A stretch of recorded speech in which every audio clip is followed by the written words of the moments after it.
كنا قلبا واحدا نابضا في الصدر، وكانت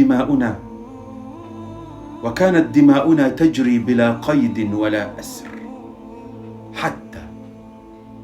حتى جاء الغريب فخط بيننا بسيفه خطا، فلم يعد البحر بحري ولا السماء ولا النار،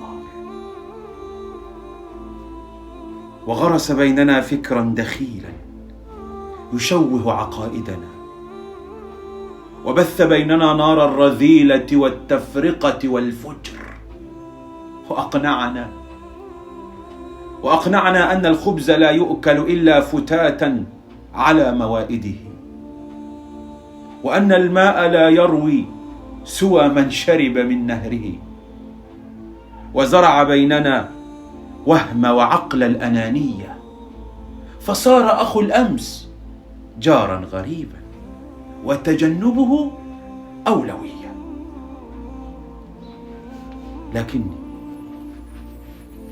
لكني يا أخي سأظل يدك التي تقاتل في الميدان، وأنت الضلع الذي يحميني من ثقل الزمان، وما خطه الغريب بيننا على الورق مجرد رماد، فالله كتبنا دما واحدا يجري بلا حدود وبلا فواصل بين البلاد.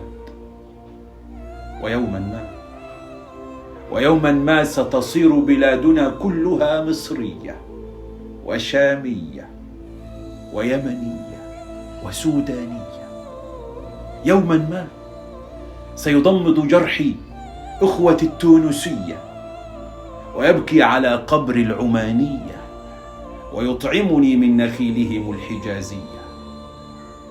يوما ما ستصير بلادنا كلها عربية إسلامية.